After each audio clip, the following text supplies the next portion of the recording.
Assalamualaikum, Laskar Ngarit belas-belas dimanapun anda berada. Jadi mumpung di kandang ya, biar teman-teman tidak bosan melihat wajah saya di rumah, di studio ya, di studio 1. Kalau ini studio 2. Nah, jadi di kandang itu kita mengistilahkan adalah studio 2 untuk take picture, take video. Jadi Laskar Ngarit belas-belas dimanapun anda berada. Buat yang baru nemu channel ini, jadi di channel Sahabat Satwa itu kita akan banyak-banyak membahas, banyak diskusi tentang permasalahan yang ada di lapangan. Laskar Ngarit, lapangan maksudnya di kandang ya. Jadi hari ini saya akan menjawab 5 pertanyaan dari Laskar Ngarit yang sudah masuk ke kolom komentar. Terkait pemilihan dari pertanyaan adalah pertanyaan yang mewakili pertanyaan yang lain. Yang kedua adalah pertanyaan yang disampaikan secara jelas. Dan yang ketiga adalah pertanyaan yang mungkin belum pernah ditanyakan sebelum-sebelumnya Laskar Ngarit. Jadi mohon maklum buat yang belum dijawab pertanyaannya, mungkin pertanyaan terlalu sulit, juga mungkin sudah ditanyakan penanya yang lain. Siap, pertanyaan pertama dari Wahyudi. Dok, bagaimana cara agar sapi secepat mungkin birahi? Bila sapinya doro, maka jenengan harus memastikan sapinya bebas cacing. Obat cacing diberikan 2 minggu diulang. Oke. Langkah yang kedua adalah jenengan harus menjaga body condition score sapi. Body condition score sapi adalah tingkat kekurusan dan kegemukan. Sudah sering kita bahas di beberapa video yang lainnya Laskar Ngarit. BCS atau body condition score yang disarankan oleh kita ya, oleh dokter itu adalah 2,5 sampai 3. Lebih dari 3 artinya terlalu gemuk juga sulit birahi dan sulit bunting. Tapi kurang dari 2,5 atau kurus dia juga mengalami hipofungsi ovarium atau corpus luteum persisten sehingga dia tidak memunculkan gejala birahi. Konkret, berikan obat cacing. Jaga kondisi tubuh agar di body condition score 2,5 sampai 3 supaya metabolisme hormonal ini berjalan dan dia bisa birahi. Tapi seandainya dok, posisi sapi saya tidak terlalu kurus juga tidak gemuk, bagus kok, tapi kok tidak birahi, maka yang harus jenengan lakukan, panggil dokter melakukan pemeriksaan apakah terjadi hipofungsi ovarium, apakah terjadi endometriosis atau corpus luteum persisten. Biasanya kalau terjadi corpus luteum persisten itu akan dilakukan injeksi hormon biar pecah lalu birahi Laskar Ngarit. Maka begitu birahi, jenengan bisa langsung memanggil inseminator. Oke? Siap. Mas Wahyudi, semoga jawabannya bermanfaat. Oke? Yang kedua dari Irul. Assalamualaikum Pak Bos, mau tanya kira-kira umur berapa sapi pedet atau dere betina pertama kali birahi? Suwun Pak Bos dari Lampung. 16-18 bulan sudah bisa dikawinkan. Ya, sapi pedet atau dere usia 12 bulan biasanya sudah mulai belajar birahi. Tapi kita menyarankan kalau bisa dilakukan inseminasi buatan atau kawin pertama itu di usia 16 atau minimal 18 bulan ketika sudah 2 atau 3 kali birahi Laskar Ngarit. Oke, pertanyaan yang ketiga dari Junaidi Kedung Panji. Junaidi Kedung Panji, dok mau tanya, sapi saya melahirkan 6 hari. Waktu terbaik memberikan obat cacing kapan? Kalau untuk induk bisa jenengan berikan obat cacing ketika anak usia 2 minggu. Kalau jenengan takut diare karena pasca diberi obat cacing itu sapi bisa diare, maka jenengan bisa memberikan ketika anak usia 1 bulan. Oke. Kalau jenengan takut juga di usia 1 bulan karena anak takut diare karena efek samping obat cacing, maka jenengan bisa memberikan obat cacing pada induk di saat anak usia 2 bulan. Jadi induk diberikan obat cacing, pedet juga sekalian diberikan obat cacing. Tapi sebenarnya di usia 1 bulan itu sudah bisa diberikan obat cacing pada induknya. Oke, siap, semoga bermanfaat. Pertanyaan yang keempat, Aksara Jamanurun. Oke, siap.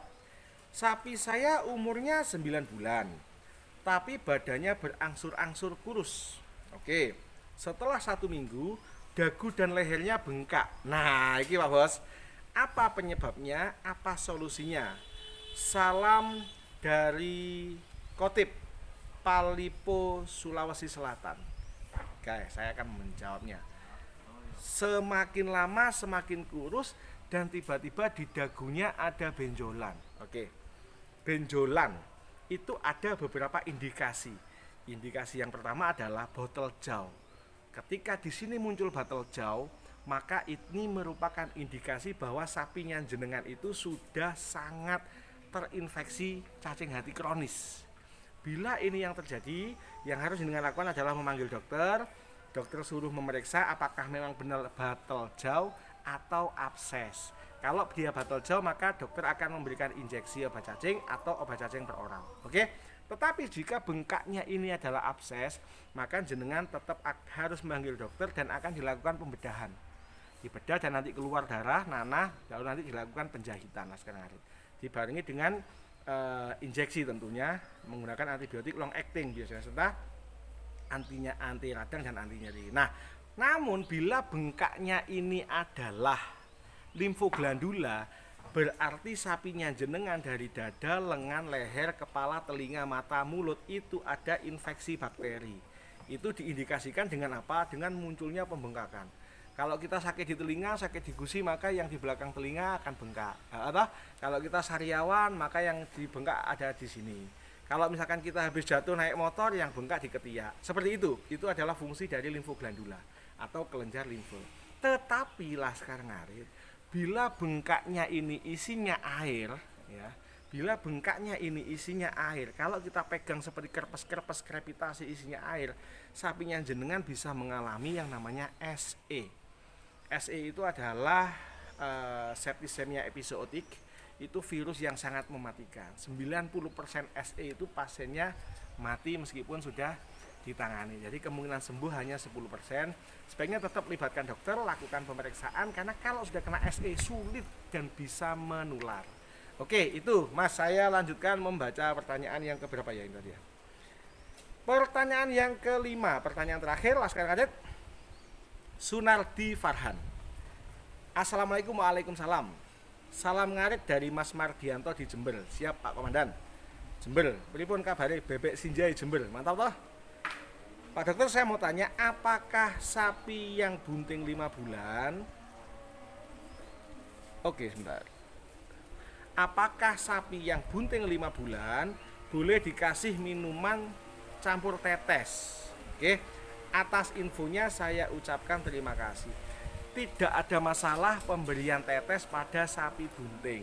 Oke, jadi tetes tebu maksudnya tetes tebu itu fungsinya untuk membantu mengurai makanan, meningkatkan rasa supaya sapi lebih rajin gayemi, meningkatkan efisiensi pencernaan. Jadi pemberian tetes pada sapi yang bunting 5 bulan itu boleh. Oke, Laskar Ngarit beras-beras dimanapun Anda berada, itu tadi 5 pertanyaan dari Laskar Ngarit yang hari ini bisa kita jawab. Matur nuwun, jangan lupa bantu share, please like, subscribe, komen, ketik notifikasi biar ketik lonceng maksudnya biar jenengan bisa dapat notifikasi ketika channel Sahabat Satwa TV upload video baru. Matur nuwun. Semoga video ini bermanfaat. Assalamualaikum warahmatullahi wabarakatuh. Laskar Ngarit beras-beras semangat.